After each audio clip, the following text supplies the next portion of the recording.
देखिए, आज हम टॉपिक आप लोगों के साथ स्टार्ट करने जा रहे हैं। इस सेशन में हम लोग आपको जीएसटी में पेमेंट के बारे में बताएंगे कि आप लोग जीएसटी में किस तरीके से पेमेंट करोगे और आपको किन किन चीज़ों की पेमेंट करनी होती है। आज में हम आपसे हर चीज़ से रिलेटेड बात करेंगे जीएसटी की पेमेंट से। अगर आप अनरजिस्टर्ड हो तो जीएसटी का चालान कैसे बनाओगे, और अगर आप रजिस्टर्ड हो तो जीएसटी का चालान कैसे बनाएंगे, और भी कुछ बातें आज के सेशन में हम आपके साथ डिस्कस करने जाएंगे। ये आप लोगों के लिए बहुत इंपॉर्टेंट सेशन है, क्योंकि अगर आप टैक्स कैलकुलेट कर लेते हो उसके बाद हमें पे भी करना आना जरूरी है। तो चलिए अपने टॉपिक को हम स्टार्ट करते हैं, जिसमें आज हम आपके साथ पेमेंट ऑफ जीएसटी के बारे में डिस्कस कर रहे हैं। जैसा आपको स्क्रीन पर दिख रहा है, टॉपिक का नाम है पेमेंट इन जीएसटी। अगर हम इसमें आगे बढ़ें और नेक्स्ट करें तो लिखा है type of payment is to be made in the GST regime. किस किस की आपको पेमेंट करनी होती है, तो you know very well. First of all, inter state supply tax to be paid is integrated goods and service tax in the short form is the IGST, which will have compound of the both CGST and SGST। आपको पता है कि आपको जब भी inter state transaction करते हो तो आपको IGST पे करना पड़ता है, और अगर आप इंट्रा करते हो तो उसमें आपको पता है कि आपको CGST और SGST पे करना होता है। लेकिन इन एडिशन आपको बहुत सारी चीजें और भी पता होनी चाहिए, जैसे टीटीएस, जैसे टीसीएस। टीडीएस का मतलब होता है टैक्स डिडक्टेड एट सोर्स, और टीसीएस का मतलब होता है टैक्स कलेक्टेड एट सोर्स। ठीक है, साथ साथ आपको interest, penalty, fees and any other amount. ठीक है, इसके मतलब और भी कोई अमाउंट गवर्नमेंट डालना चाहे तो आप, इसका मतलब कुल मिला के आपको आईजीएसटी की अगर कभी पेमेंट करनी होगी तो आप आईजीएसटी करोगे, सीजीएसटी करोगे, एसजीएसटी करोगे, टीडीएस करोगे, टीसीएस करोगे, इंटरेस्ट करोगे, पेनल्टी करोगे, लेट फीस करोगे, और एनी अदर सम। ठीक है, जो गवर्नमेंट आपको बताएगी वो आपको पे करने पड़ेंगे। ये बेसिकली आपकी पेमेंट होती है। अगर हम आगे आए तो in general the supplier of goods और सर्विस इज लायबल टू पे जीएसटी। आपको याद होगा हमने बात की आईसीएम की। अगर जिस केस में, या अगर किसी भी केस में अगर रिसिपिएंट कोई सर्विस लेता है उसे टैक्स पे करना है तो वो लायबल है। इसलिए यहाँ पे लिखा imports and other notified supply under the reverse charge mechanism the liabilities may be cast on the recipient। ठीक है, इसको कास्ट की जगह आप कॉस्ट कर लेना, कॉस्ट ऑफ द रिसिपिएंट, वो रिसिपिएंट की कॉस्ट बन जाएगी। is a third person, say in this case of the e-commerce operator responsible for TDS or government department responsible TDS। कह रहा है कि थर्ड पर्सन की अगर हम बात करें तो आपने टीसीएस का नाम सुना होगा कि अगर हम ई कॉमर्स के थ्रू कोई भी माल बेचते हैं तो हमें 1% टीसीएस काटना पड़ता है, और अगर हम गवर्नमेंट डिपार्टमेंट के साथ कोई 2.5 लाख रुपए का कॉन्ट्रैक्ट करते हैं तो गवर्नमेंट हमसे टीडीएस काटती है। तो कुल मिला के इन शॉर्ट इन सभी चीजों की हमें पेमेंट करनी पड़ती है। क्लियर? लेकिन ये सारे केस हर किसी के लिए एप्लीकेबल नहीं होते, कुछ किसी के लिए होते हैं, कुछ किसी के लिए होते हैं, बट हमको सभी टॉपिकों को बिल्कुल ध्यान में रखते हुए चलना है। क्लियर? इसके बाद आगे बढ़ें तो लिखा है every registered person under GST is required to compute his tax liabilities on the monthly basis. Tax to be calculate as below as follow.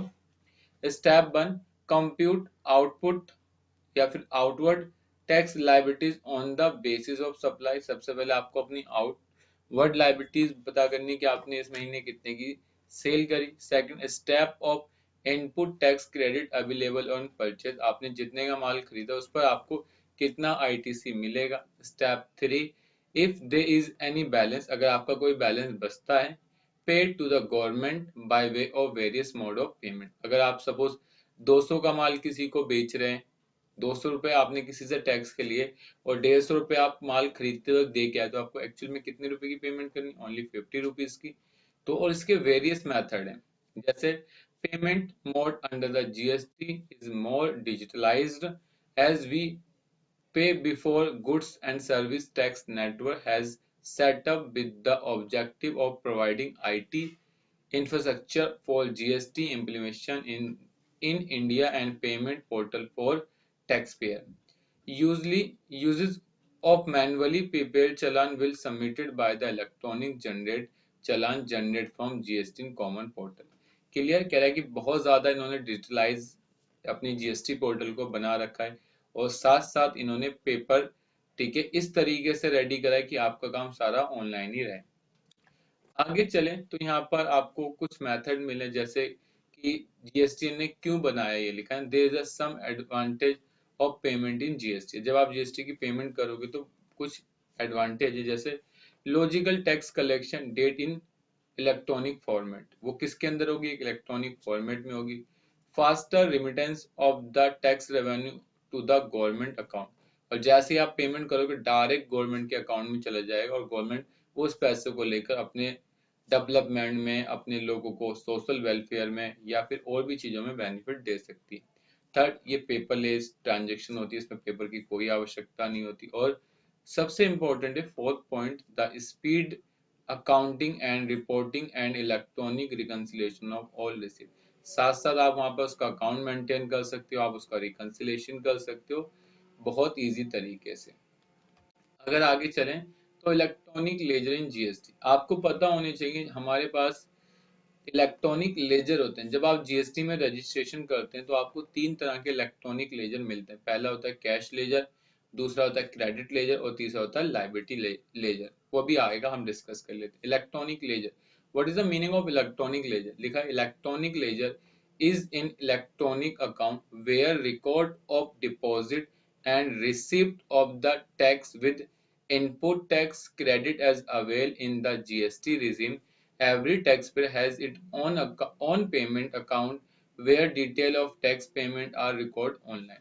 कह रहा है कि अगर आपको कई बार अपने आईटीसी को मेंटेन करना होता है कि तुम्हें गवर्नमेंट से कितना आईटीसी लेना है, साथ साथ आपको ये मेंटेन करना है कि मैंने गवर्नमेंट को कितना टैक्स पे करा, ये सारे काम करने होते तो गवर्नमेंट ने क्या बनाया, इलेक्ट्रॉनिक लेजर्स बनाए। Once a taxpayer is done with their registration process, जब वो अपना रजिस्ट्रेशन प्रोसेस कंप्लीट कर लेगा under GST, the common portal GSTN will maintain and display the e ledger और इलेक्ट्रॉनिक लेजर अंडर जीएसटी। इसका मतलब जैसे ही तुम्हारा रजिस्ट्रेशन प्रोसेस कंप्लीट होगा, गवर्नमेंट आपको क्या दे देगी, कुछ इलेक्ट्रॉनिक लेजर दे देंगे। सर कितने इलेक्ट्रॉनिक लेजर मिलते हैं? तो हमें तीन तरह के मिलते हैं, जैसे मैंने अभी बताया। These ledger will provide the necessary information such as, इन लेजरों से हमें बहुत सारी इंफॉर्मेशन मिलती है, जैसे tax liability and tax deposit, हमारे ऊपर टैक्स की लायबिलिटी कितनी है और हमने टैक्स डिपॉजिट कितना करा, टैक्स ड्यूज कितना है, input tax credit earn and utilise, कितना मैंने इनपुट अर्न करा और कितना मैंने यूटिलाइज कर लिया, मतलब मैंने 150 कमाया और कितना मैंने यूटिलाइज कर लिया। फोर्थ, रिफंड ग्रांटेड कि रिफंड कितना होगा, और आपका लास्ट है आपका information relating to the interest and penalty, और हमें क्या मिलती है, इसकी इंफॉर्मेशन मिलती है कि हमारे ऊपर कितनी इंटरेस्ट बन रही है और कितनी हमारे ऊपर पेनल्टी बन रही है। क्लियर है? इसके बाद there three kind of electronic ledger under GST will be display on the real time basis. These are, कह रहा है कि हमारे पास तीन तरह के लेजर होते हैं और जो हमें रियल टाइम मिलता है। पहला होता है इलेक्ट्रॉनिक कैश लेजर, दूसरा होता है इलेक्ट्रॉनिक लायबिलिटी रजिस्टर और एक होता है इलेक्ट्रॉनिक क्रेडिट लेजर। अगर मैं इलेक्ट्रॉनिक कैश लेजर की बात करूं, any amount paid by taxpayer will be reflected in the electronic cash laser in GST portal. आप जो भी टैक्स की पेमेंट करते हो, आप जो भी टैक्स की पेमेंट करते हो वो आपकी कहाँ शो करेगी, इलेक्ट्रॉनिक कैश लेजर में शो करेगी। The amount available in this ledger may be used for making any payment towards tax, interest, penalty, fees or any other amount due under the act rules in this time and manner prescribed। कह रहा है कि आपके ऊपर कोई भी interest हो, कोई भी पेनल्टी हो, कोई भी लेट फीस हो या कोई भी आपको अमाउंट गवर्नमेंट को पे करना है, वो खाली ओनली कैश लेजर से पे कर सकते हो। क्लियर है?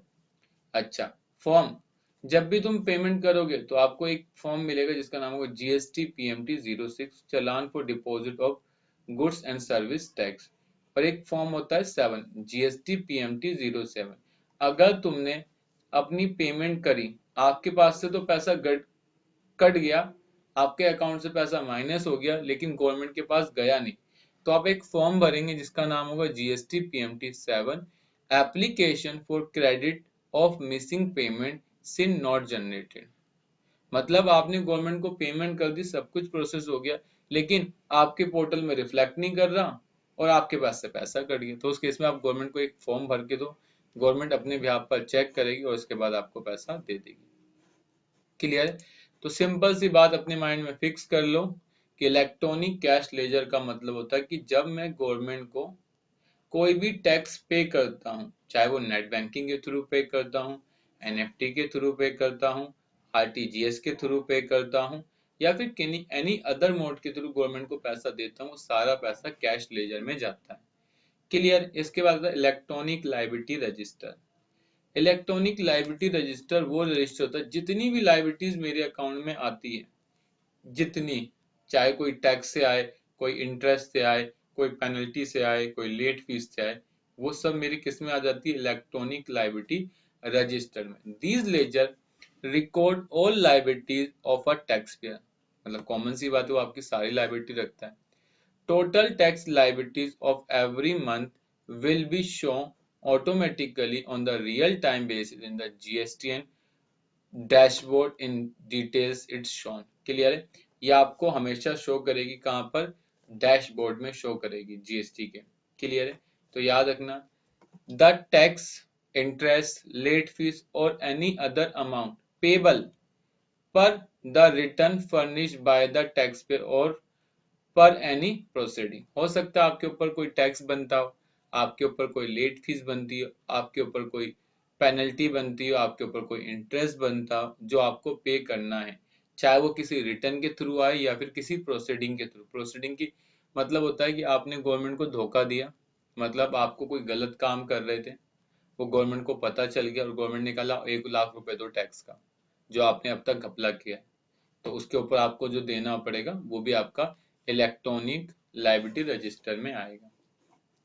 The tax and interest payable arising out of any mismatch of ITC और आउटपुट टैक्स लायबिलिटीज। क्लियर है? अगर कोई आपका इंटरेस्ट बनता है या फिर कोई I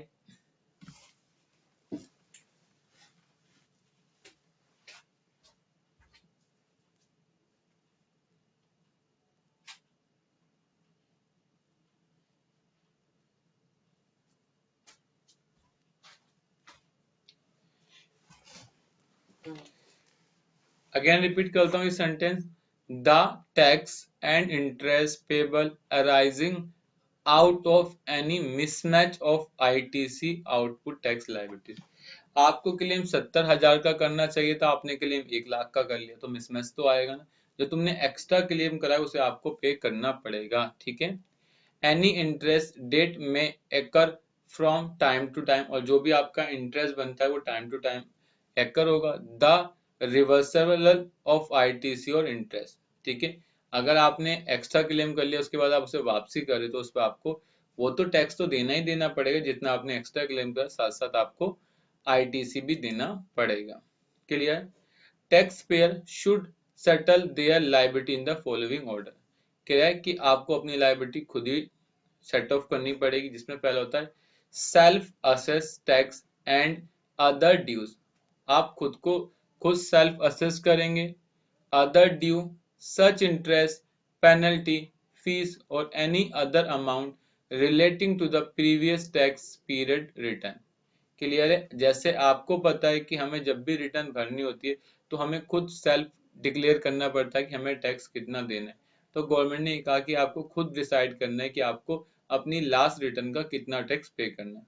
self assess tax and other relating to the current tax period return. आपको प्रीवियस तो करनी है, जो आपका करंट चल रहा है उसकी भी आपको सेल्फ डिक्लेयर करनी। Any other amount payable under the act rules liabilities arising out of demand notice proceeding etc. अगर आपके ऊपर कोई और पेबल बनता है इस एक्ट के थ्रू, मतलब जीएसटी के थ्रू, उसके रूल के थ्रू, या फिर एनी डिमांड, नोटिस या प्रोसीडिंग आपके ऊपर आती है, क्लियर है, तो आपको गवर्नमेंट को टैक्स पे करना पड़ेगा। GST PMT 01 electronic tax liability register of tax payer part 1 return relating liability, ठीक है। इसमें जो आपका जीएसटी पीएमटी 01 होता है उसमें आपकी पार्ट 1 में जो भी आपकी लायबिलिटी होती है उसकी इंफॉर्मेशन होती है। Electronic liability register of tax payer part 2 other than return related liability, अगर आपकी कोई रिटर्न से लायबिलिटी बनती है तो वो पार्ट 1 के अंदर आएगी, इलेक्ट्रॉनिक टैक्स लायबिलिटी रजिस्टर के अंदर, और अगर आपकी रिटर्न से रिलेटेड कोई लायबिलिटी नहीं बनती तो वो पार्ट 2 में आएगी, क्लियर है।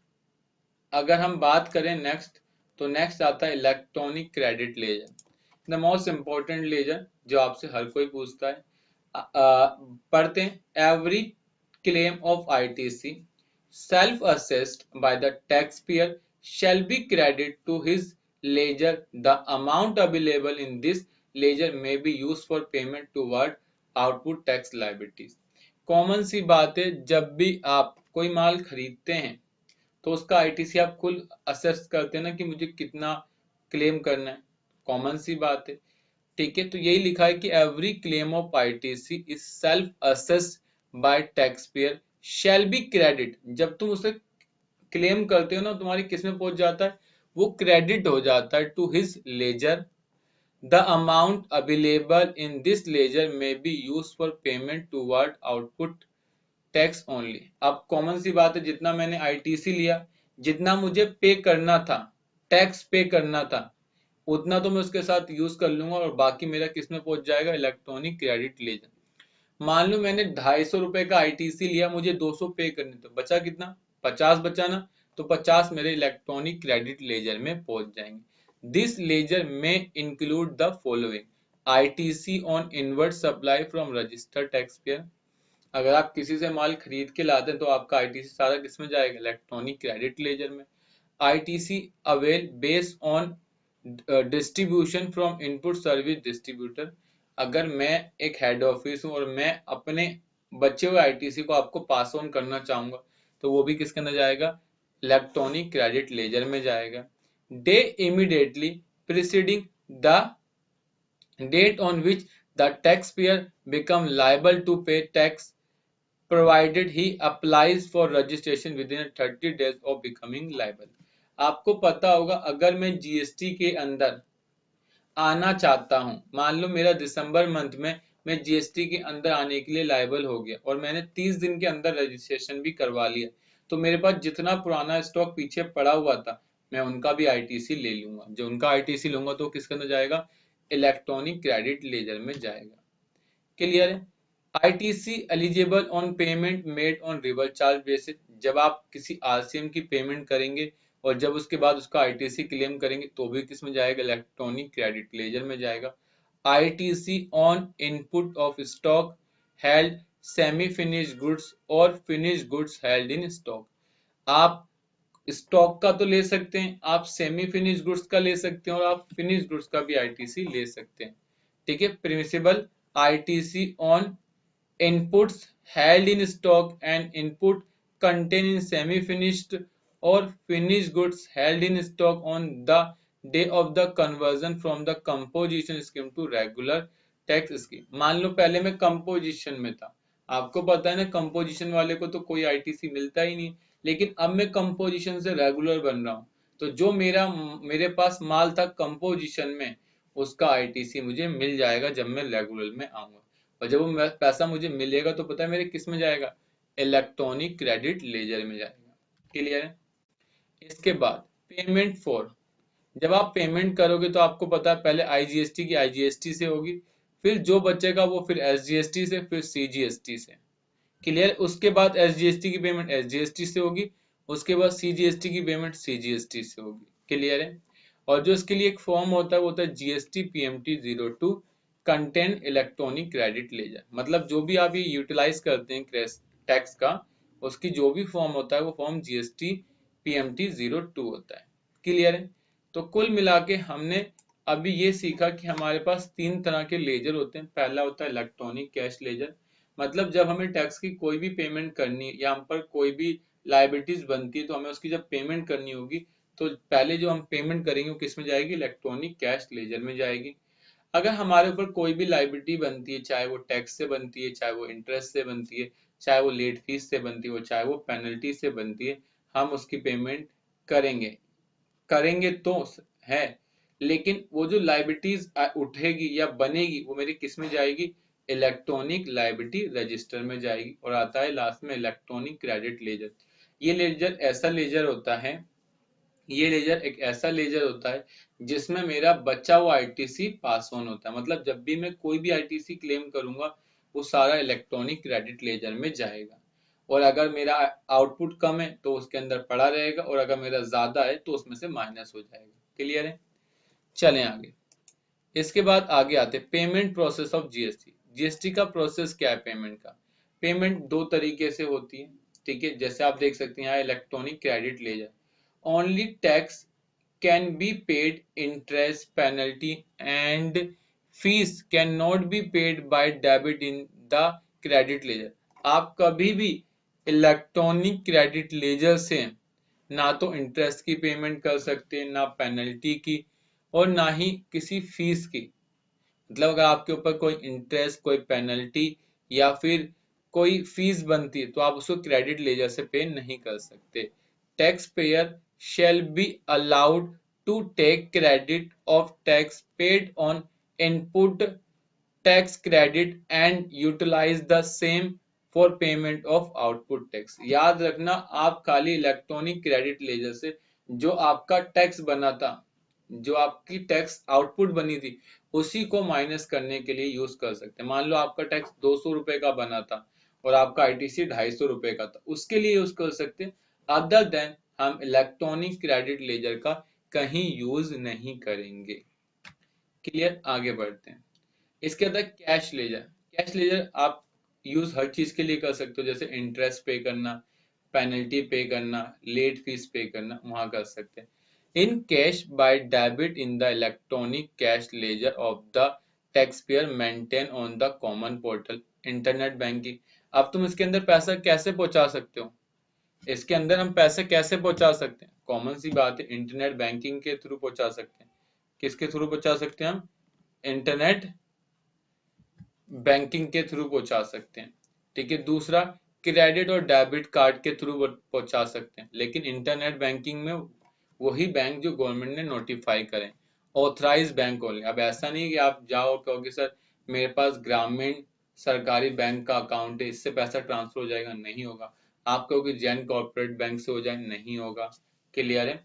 तो याद रखना, इंटरनेट बैंक की authorise bank only, the credit और डेबिट कार्ड ऑथराइज बैंक। लेकिन एनएफटी आपकी किसी से भी हो जाएगी, नेशनल इलेक्ट्रॉनिक फंड ट्रांसफर और real time gross settlement RTGS, any bank authorise और अनऑथराइज, चाहे वो ऑथराइज हो या फिर वो अनऑथराइज है, आप उसकी पेमेंट कर सकते हैं। और जो भी पेमेंट करेंगे वो कहाँ जाएगी, यहाँ पर। लेकिन अगर मेरे पास नेट बैंकिंग नहीं है तब तो गवर्नमेंट ने लिखा ओवर द काउंटर, आप बैंक में जाएं और बैंक में जाकर जमा करा दें। Payment authorise bank only for deposit up to 10,000 rupees per challan and per tax period. आप एक महीने के लिए, मतलब जो भी आपका टैक्स बनेगा आप उसका 10,000 तक ही जमा करा सकते हो। मतलब अगर मेरी कोई आउटपुट टैक्स लाइबिलिटी बनती है और तो मैं अपने बैंक में जाकर उस महीने के लिए खाली 10,000 रुपए जमा कर सकता हूँ। क्लियर? यहाँ लिखा हुआ है साफ साफ, 10,000 rupees per challan and per tax period. मतलब एक पीरियड के लिए मैं 10,000 रुपए का चालान ही बना सकता हूँ, उससे ज्यादा का नहीं। ये चालान का फॉर्म होता है जिसपे लिखा होगा PMT 06, ठीक है, जिसपे आपका नाम होगा, कितन क्या डिटेल है टैक्स की, ठीक है, कैसे पेमेंट कर रहे हो, ये सब आपको इस तरीके से मिलेगा। आ जाए कुछ इंपॉर्टेंट बातें। Cash payment will be first deposit in the cash ledger. अगर आपको टैक्स भरना है ना तो सबसे पहले कैश की पेमेंट करो ताकि वो पैसा आपके कैश लेजर में आ जाए।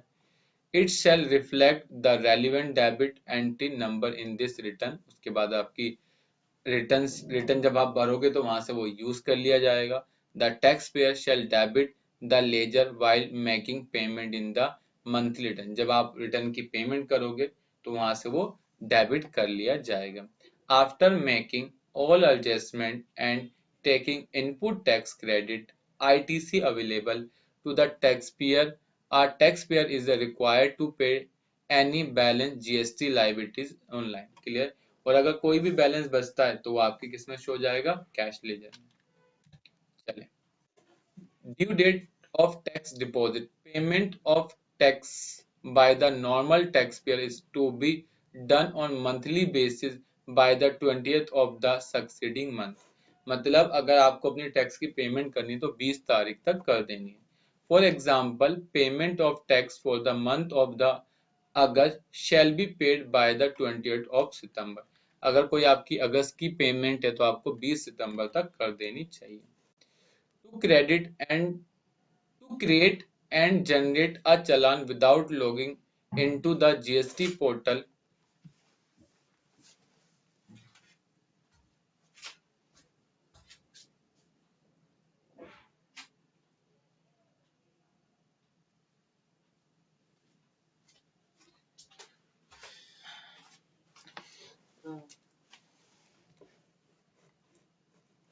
to create and generate a challan without logging into the GST portal, perform the following step।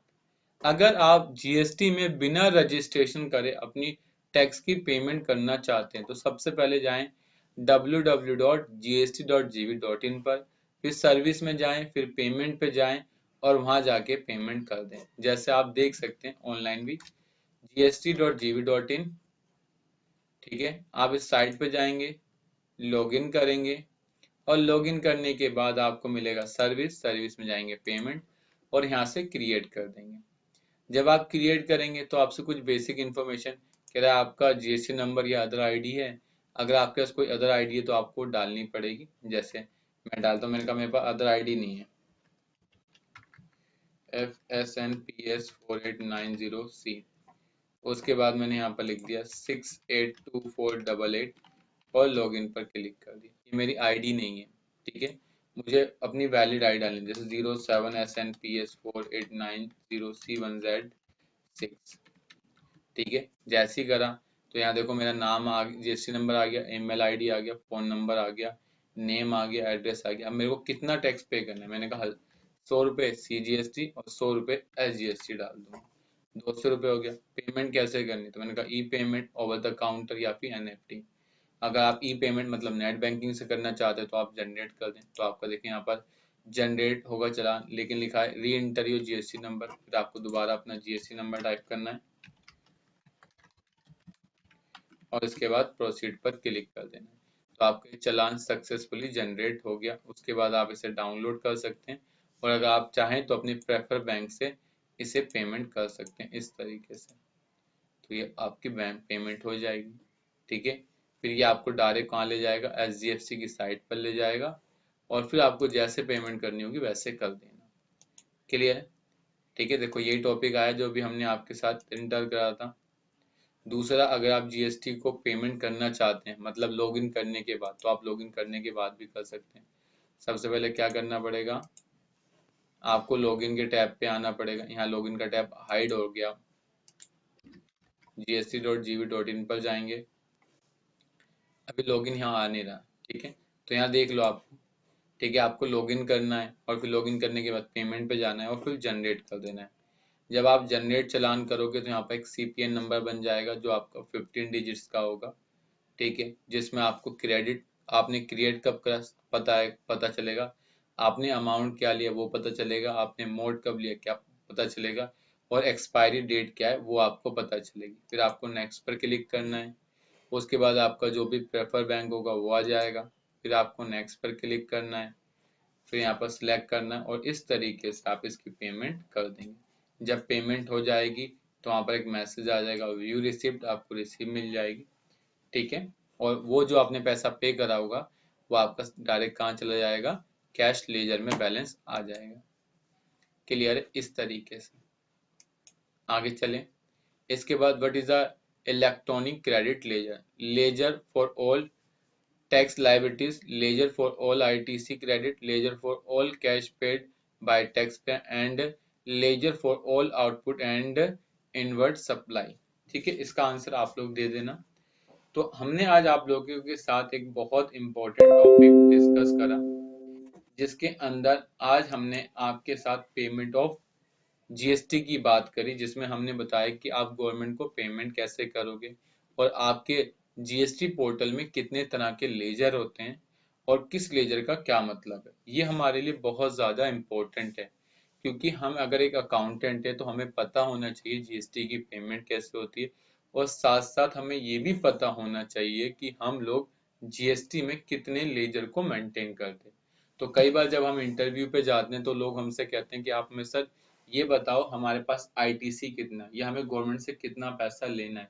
तो उस केस में आप इलेक्ट्रॉनिक क्रेडिट लेजर को देखकर बता सकते हैं कि सर हमें आपसे इतना पैसा लेना है या गवर्नमेंट से हमें इतना पैसा लेना है। क्लियर?